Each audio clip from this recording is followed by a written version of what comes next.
Homenaje a Hildegarda de Bingen. De las fechas 1098 a 1179 está encerrada su vida. Vamos a leer una biografía escrita pocos años después de su muerte por el monje Teoderico von Echternach, la cual permite una aproximación directa a una de las figuras más fascinantes y multifacéticas del occidente europeo. Sus escritos sobre las propiedades medicinales de las plantas y las virtudes de las piedras preciosas y los metales, sus tres grandes obras proféticas, impulsadas por una facultad visionaria que la ha hecho célebre, sus más de 70 canciones litúrgicas que compuso sin haber recibido ninguna educación musical, o su intensa correspondencia con los personajes más relevantes de su época, dibujan el perfil de un destino extraordinario y enigmático. Vamos a leer del libro preparado por Victoria Cirlot, Ediciones Ciruela, Madrid, 1997, y vamos por el prólogo. Nos acompaña el grupo O Diadema, tres voces angelicales de Europa, para acercarnos la música compuesta por Hildegarda de Bingen a través de sus visiones.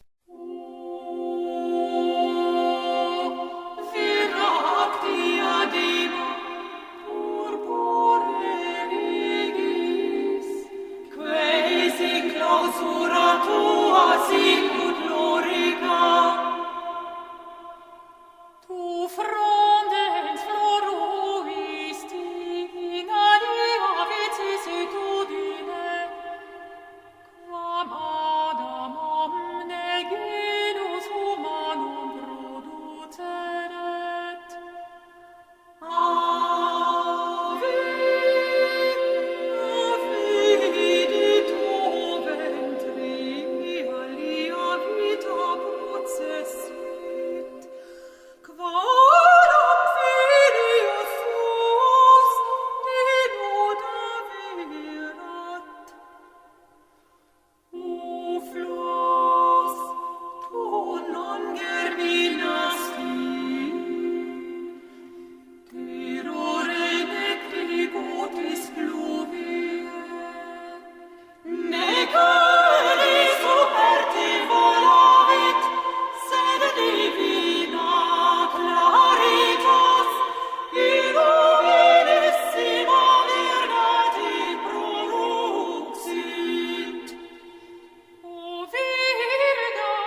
Escuchábamos, oh Virgen diademada.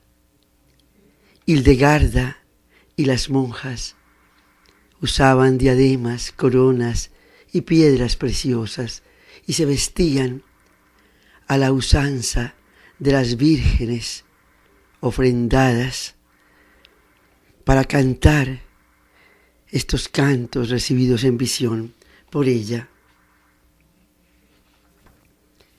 Para Hildegarda de Bingen, el arte es mediación, camino que conduce de la tierra al cielo, de lo visible a lo invisible. Comparte una concepción del arte análoga a la de un abad, Suger de Saint-Denis, para quien, por ejemplo, las piedras preciosas no eran sino apoyos para contemplar la visión de la luz. El intenso cromatismo que aparece en las visiones de Hildegarda y que se trató de plasmar en las miniaturas corresponde a ese despliegue de colores detrás de los que está la luz, y son grados y gradaciones para la visión. También parecía compartir Hildegarda con el abad de Saint-Denis una idea semejante de lujo, pues mientras el abad empleaba piedras preciosas y oro para los objetos litúrgicos, y con bronce dorado se hizo la fachada oeste de la iglesia, la abadesa de Ruppersberg no dudaba en colocarse ella y sus monjas las diademas o coronas de oro y las túnicas de seda resplandeciente que antes comentábamos. Lo cierto es que el rito litúrgico en Ruppersberg tenía mucho que ver con el arte. Tampoco los prelados de Mainz entendieron el significado de la música cuando levantaron un interdicto prohibiéndola en el monasterio, como castigo por la negativa de Hildegarda a exhumar el cuerpo de un hombre noble enterrado en su cementerio. Aunque este interdicto fue la causa de que Hildegarda escribiera a los prelados de Mainz una carta fechada un año antes de su muerte, año 1178, en la que, indignada por la prohibición, exponía toda una teología de la música y ofrecía un auténtico alegato del arte y su función intelectiva. No se sabe con seguridad cuándo comenzó Hildegarda a componer música, aunque en el pasaje de la vida, en la que hace referencia a la revelación del año 1141, alude también a la composición musical como algo insólito, como la comprensión instantánea, sin enseñanza humana, de los libros sagrados. Oigámosla. Pero también compuse cantos y melodías en alabanza a Dios y a los santos, sin enseñanza de ningún hombre, y los cantaba sin haber estudiado nunca ni neumas ni canto. En su carta del año 1148, Odo de Soissons, el teólogo de París, ya conocía sus innovaciones en el ámbito de la música. Podemos leerlo en sus cartas, las poesías incluidas en el Civias. Recordemos que el libro Civias traduce conoce los caminos, de sí, conocer, y vías, caminos. Estas poesías incluidas en este libro debían de ir acompañadas de música, y el Ordo Virtutum, drama con el que finalizaba la obra, fue concebido como una cantata. En este caso sí se ha conservado notación musical, pero la década de los 50 pareció ser la más productiva, pues, según afirma en el prólogo al Liber Vitae Meritorum, el año 1158, había pasado 8 años dedicada a la composición. La obra a la que ahí se alude es Sinfonia Harmoniae Celestium Revelationum, un ciclo de unas 70 canciones litúrgicas, antífonas, responsorios, himnos, secuencias, dedicado a Dios Padre, la Virgen y el Hijo y el Espíritu Santo, las jerarquías celestes y los santos.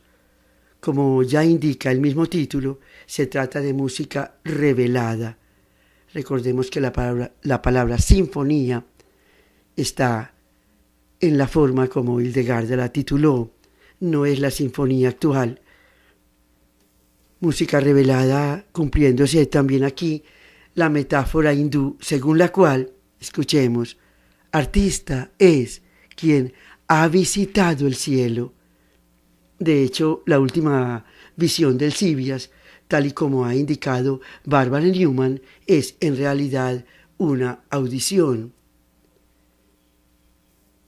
Escuchemos a Hildegarda.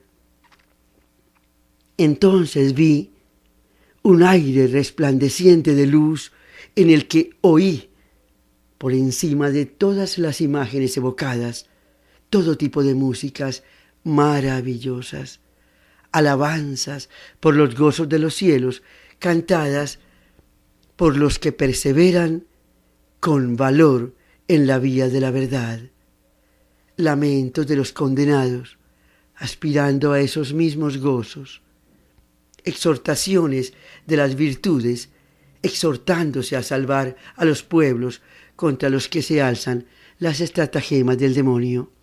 Y ese sonido, sonus, como la voz de la multitud, ordenándose en armonía, in armonía sinfonizans, para las alabanzas en los escalones del cielo. Escucharemos a continuación, oh sucesores fortissimi leonis.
Bien puede decirse que Hildegarda oyó la luz, según el efecto de sinestesia característico de la mística, y que, del mismo modo que trasladó las formas visionarias a las formas terrenales, también pudo trasladar las armonías celestiales de la audición-visión a las formas musicales. Hildegarda se parecía a los ángeles de la escalera de Jacob, subiendo y bajando constantemente del cielo a la tierra y de la tierra al cielo, como atestigua también su obra más oculta y más desconocida, la Lingua Ignota, escrita hacia 1150, que tanto Volmar como Teoderico von Echternach, como ella misma, ponían en estrecha relación con la creación musical. En este lenguaje ignoto, Hildegarda configuró un glosario de unos 900 nombres inventados referidos a seres terrenales y celestiales con su propio alfabeto ignoto de 23 caracteres.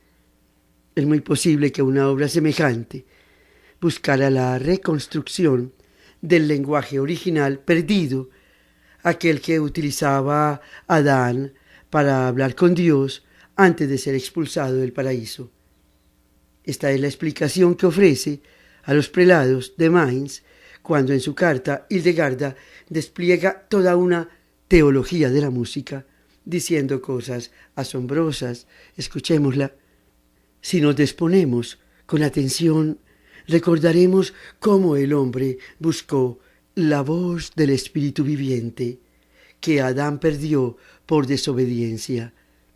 Antes de la transgresión y cuando aún era inocente, tenía la voz en la compañía no pequeña de las voces de los ángeles, que las poseen debido a su naturaleza espiritual y que son llamados espíritus por el Espíritu que es Dios. En la voz de Adán estaba toda la suavidad del sonido, de la armonía y de todo el arte de la música, antes de que la perdiera. Y si hubiera permanecido en el estado en que fue formado, la fragilidad del hombre mortal no habría podido soportar la fuerza y la sonoridad de aquella voz. Los instrumentos musicales nacen con el arte del hombre y aparecen justamente porque la voz se ha visto mermada de su sonido original, que era absoluto. Y la forma de cada instrumento tiene un significado simbólico, tal y como expone al final de la carta. En la carta a Eberhard, obispo de Bamberg, que gira en torno a la Trinidad, relaciona al Padre con el sonido, al Hijo con el Verbo y al Espíritu con el aliento, siendo además estas las tres fuerzas de la razón.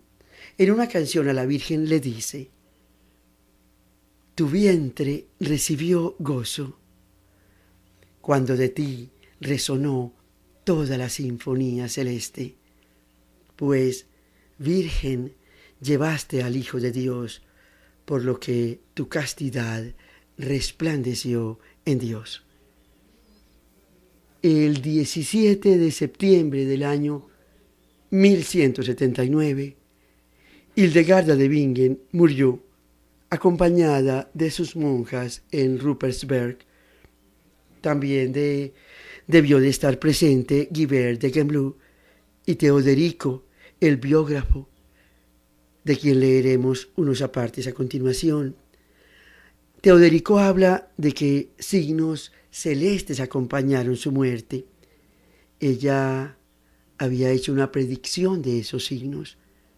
Gueveno de Eberbach compiló hacia 1220 los temas apocalípticos de las visiones de Hildegarda y los publicó con el título de Speculum Futurum Temporum, convirtiéndola en una profetisa del futuro.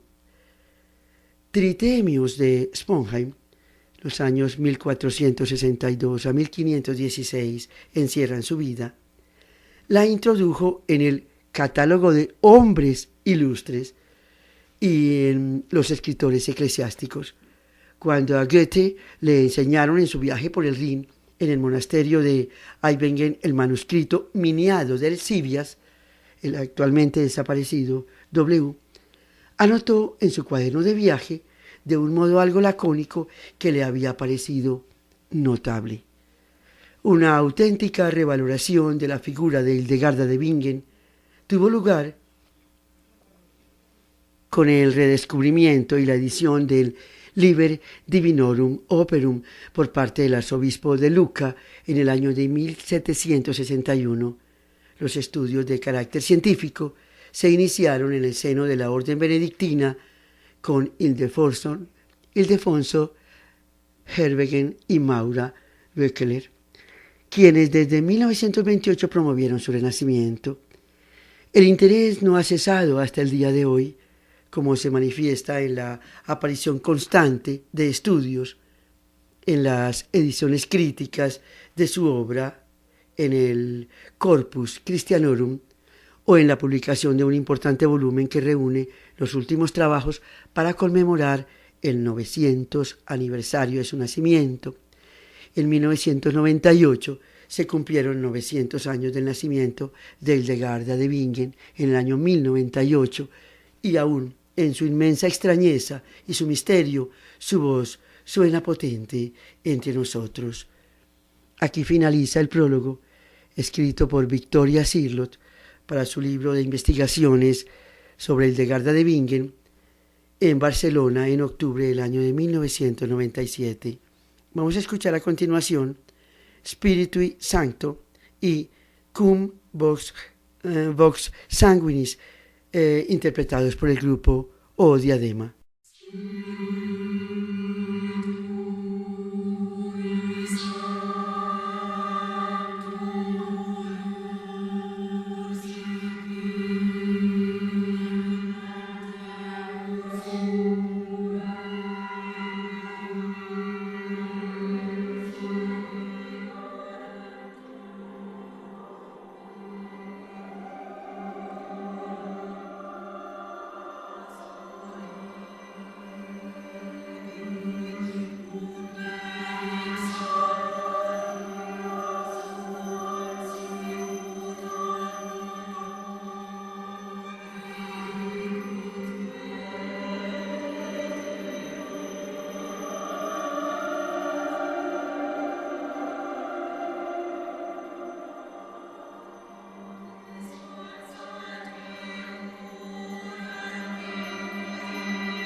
Vida y visiones de Hildegarda de Bingen.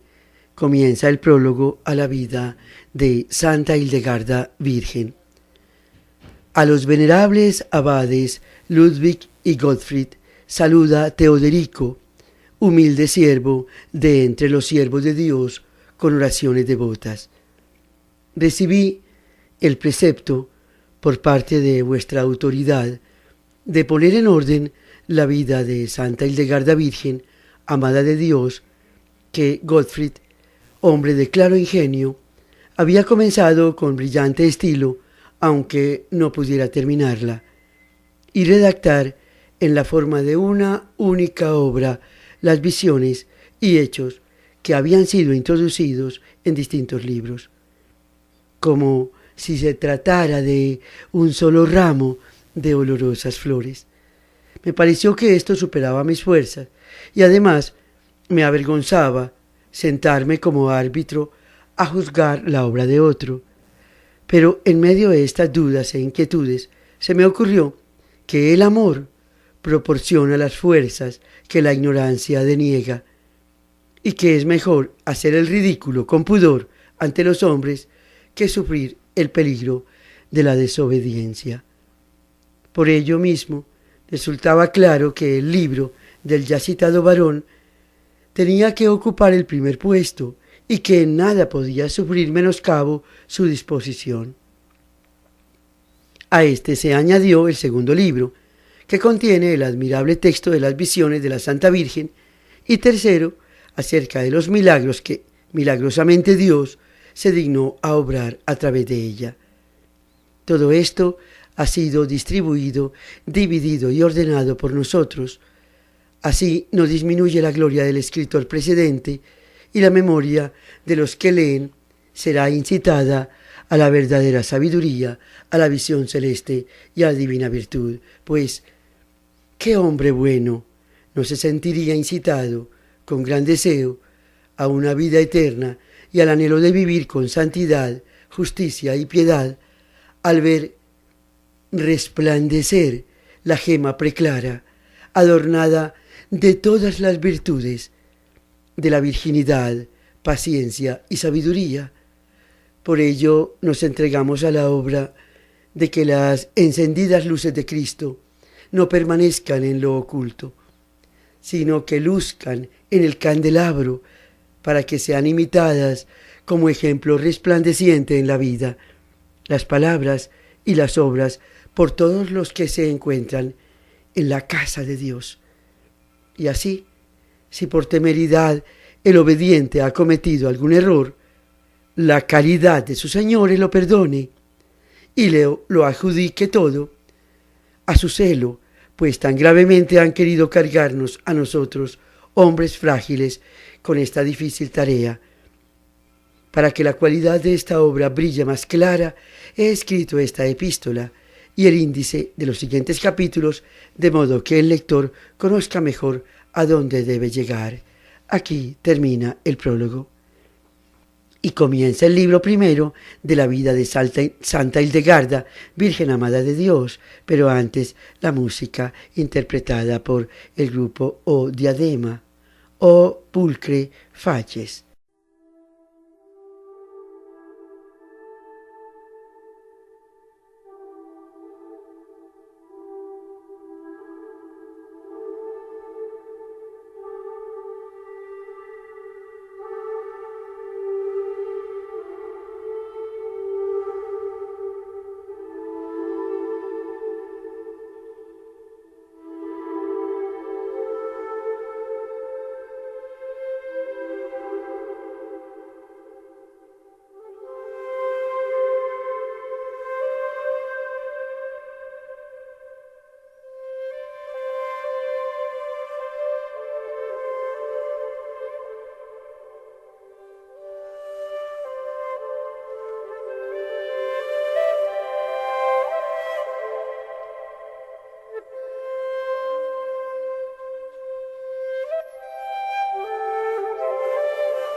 acerca del nacimiento, oblación y educación de la Santa Virgen y de qué modo fue iluminada para la escritura por la claridad de la luz divina. Siendo rey Enrique Augusto en la República Romana, vivió en la parte superior de la Galia una virgen tan ilustre de nacimiento como en santidad, cuyo nombre fue Hildegarda. Su padre se llamaba Hildeberto y su madre Matilde. Aunque los padres vivían inmersos en preocupaciones mundanas y sus riquezas eran notables, no fueron ingratos con los dones del Creador y entregaron a la hija antes citada a la divina servidumbre, puesto que ya en su infancia una prematura pureza parecía alejarla de toda costumbre carnal. Tan pronto pudo expresarse en un lenguaje, ya fuera con palabras o con signos, hizo saber a los que estaban en su entorno que veía formas de visiones secretas situadas más allá de la percepción común de los demás y por tanto vistas de un modo totalmente insólito. Cuando hubo cumplido los 8 años, fue recluida para ser enterrada con Cristo y así poder resucitar con Él en la gloria inmortal, en el monte de San Disibot, con una piadosa mujer consagrada a Dios llamada Yuta. Esta mujer la educó en la humildad y la inocencia, le instruyó en el salterio decacorde y le enseñó a gozar de los salmos de David. A excepción de esta simple introducción en los salmos, no recibió ninguna otra enseñanza, ni del arte de la música, ni de las letras, y sin embargo, han quedado de ella no pocos escritos y no exiguos volúmenes. Y es posible afirmar esto como verdadero a partir de sus propias palabras en su libro denominado Sibias, Conoce los caminos, nos dice: a la edad de 42 años y 7 meses, vino del cielo abierto una luz ígnea que se derramó como una llama en todo mi cerebro, en todo mi corazón y en todo mi pecho. No ardía, solo era caliente, del mismo modo que calienta el sol todo aquello sobre lo que pone sus rayos. Y de pronto comprendí el sentido de los libros, de los salterios, de los evangelios y de otros volúmenes católicos, tanto del Antiguo como del Nuevo Testamento, aún sin conocer la explicación de cada una de las palabras del texto, ni la división de las sílabas, ni los casos, ni los tiempos. A continuación escucharemos O Lucidissima Apostolorum Tur.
Aquí, entre los melismas y el sosiego de esta estancia de lectura, nuestro homenaje a Hildegarda de Bingen.